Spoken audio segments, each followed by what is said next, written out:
2026 June నెల 10వ రాశి మకర రాశి. ఈ మకర రాశికి మరి చెప్పాలంటే 3-4 గ్రహాలు బాగున్నాయి. రవి బుధులు కలిసి మిథునంలో ఉన్నారు. బుధాదిత్య యోగం చాలా మంచి యోగం. గురువు 7ంట ఉన్నాడు. సప్తమంలో ఉంటే చాలా మంచిది. శని 3ంట ఉన్నాడు. మీకు ఎదురంటూ లేదు. మీరు ఏ పనైనా సాగటానికి బాగా అవకాశం ఉంది. మరి బాగుండని గ్రహాలు కుజుడు, రాహువు, శుక్రుడు, కేతువు. మరి కుజుడు, రాహువు, శుక్రుడు, కేతువు. మరి సరిగా చెప్పాలంటే 4 గ్రహాలు బాగాలేవు. బాగుండని వాటిని సరిగా చేసుకోవాలి.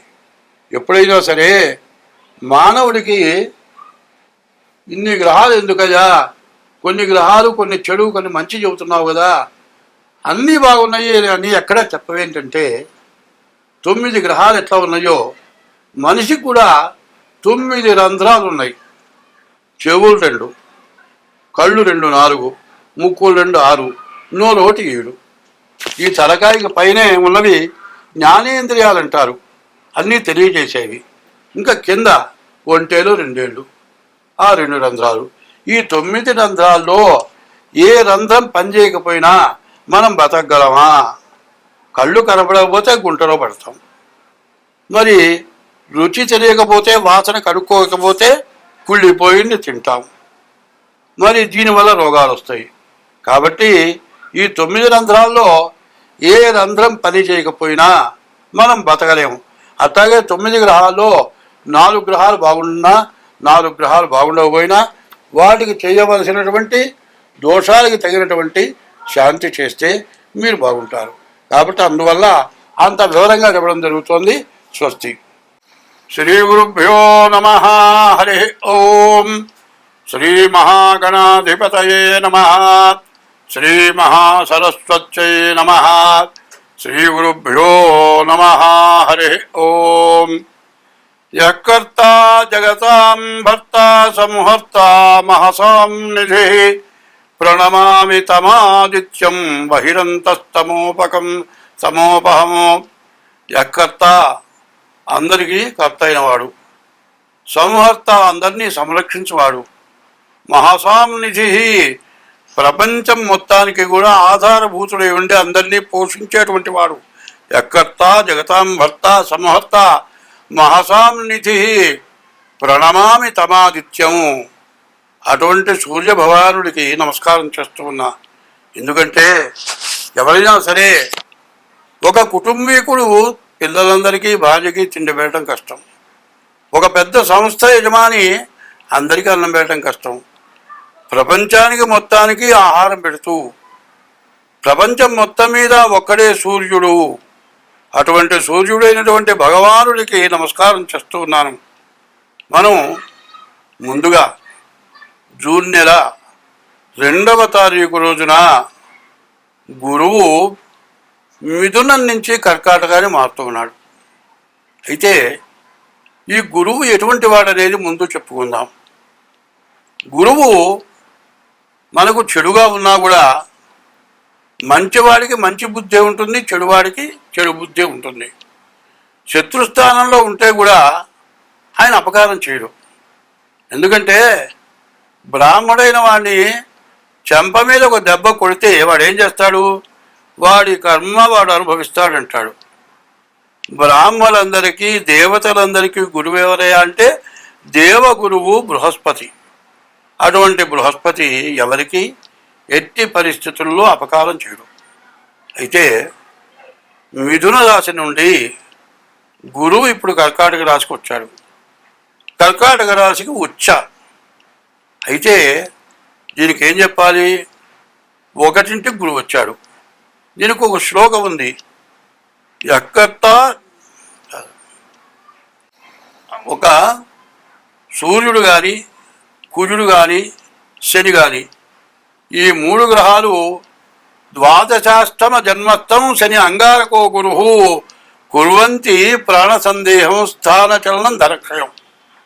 గురువు కానీ శని కానీ కుజుడు కానీ 12ంట, అష్టమం 8ంట, అర్ధాష్టమం 4ంట, జన్మస్థం ఒకటింట ద్వాదశంలో ద్వితీయంలో శని కానీ గురువు కానీ కుజుడు కానీ ఉంటే బ్రతుకు తెరువు లేకుండా ఉండే స్థలం మారిపోయి బ్రతుకు తెరువు దొరక్క అసలు ఎందుకు పనికి రాకుండా మళ్ళీ జీవనోపాధి దొరకని పరిస్థితి వస్తుంది అని చెప్పింది.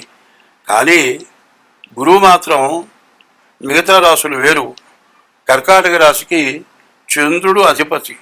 ఈ కర్కాటక రాశిలో మరి పునర్వసు నక్షత్రం 4వ పాదంలో రామచంద్రమూర్తి కర్కాటక రాశిలో ఉద్భవించాడు.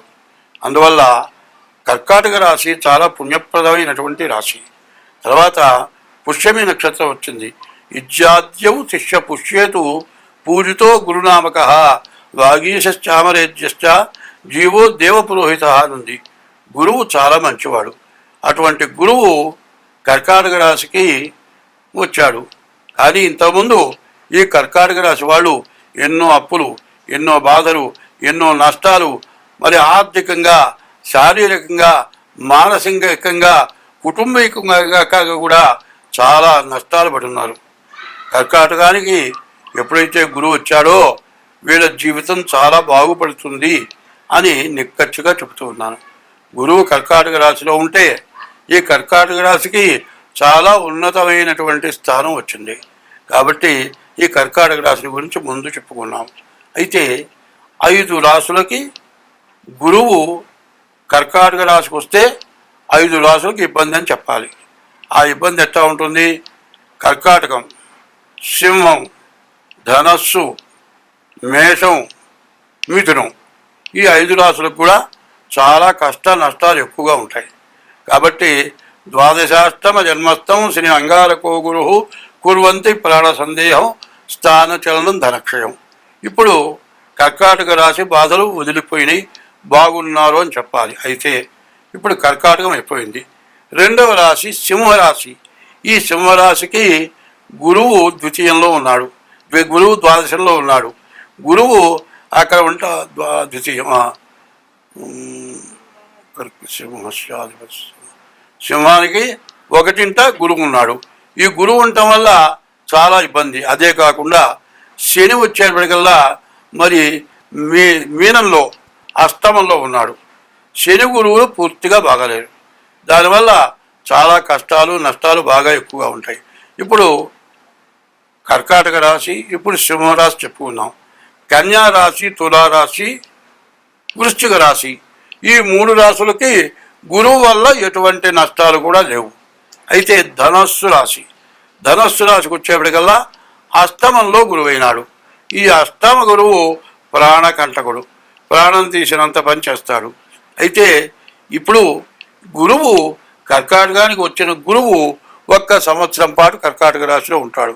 ఈ సంవత్సరం మొత్తం కూడా ఈ రాశులు, ఈ 5 రాశులు మిథునం, కర్కాటకం, సింహం, ధనస్సు, మేషం, ఈ 5 రాశులకు కూడా చాలా కష్టాలు ఉంటాయి. కాబట్టి అష్టమంలో ఉన్నటువంటి గురువు ప్రాణకంటకుడు, ప్రాణం తీసినంత పని అవుతుంది. కాబట్టి అది కూడా చాలా కష్ట నష్టాలు కలిగి ఉంటుంది. తర్వాత మేషరాశి అర్ధాష్టమం, 4ంట ఉన్నాడు శని గురువు. అది కూడా చాలా ఇబ్బందికరం. అదే కాదు, మేషానికి ద్వాదశంలో కూడా శని ఉన్నాడు. శని గురువు కూడా చాలా ఇబ్బంది పెట్టేటువంటి పరిస్థితి కనబడుతుంది. తర్వాత మరి వృషభ రాశికి ఏం లేదు. మిథున రాశిలో మళ్ళీ 12ంట శని ఉన్నాడు. మరి ఈ 5 రాశుల్లో చివరి రాశి మిథున రాశి.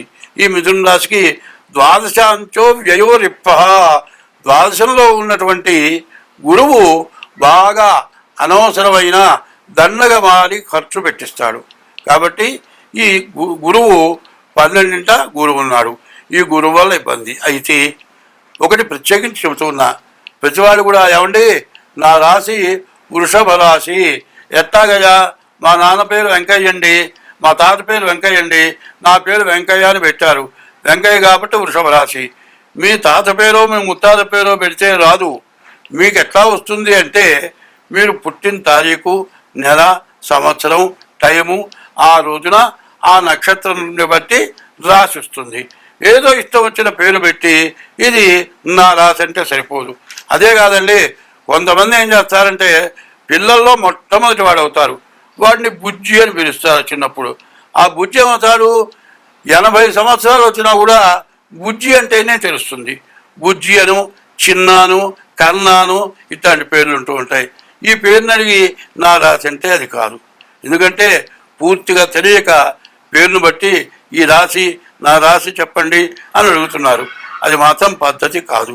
మీకు డేట్ ఆఫ్ బర్త్, పుట్టిన తారీఖు, నెల, సంవత్సరం, టైం కావాలి. అది లేదండి అంటే, లేకపోతే మీ అరిచేతుల హస్త సాముద్రిక ద్వారా మీ జాతకం చెప్పడం జరుగుతుంది. అట్లా చెప్పాలి అంటే 60 వంతులే హస్త సాముద్రిక ద్వారా వస్తుంది. మిగతా 40 వంతులు రావాలంటే ఎట్లా? మీకు హస్త సాముద్రిక ద్వారా 60 వంతులే వస్తాయి. మీ పిల్లల్లో ఒకళ్ళ డేట్ ఆఫ్ బర్త్ ఉంటే ఆ 40 వంతులు కూడా వస్తుంది. మీ జాతకం పూర్తిగా వస్తుంది.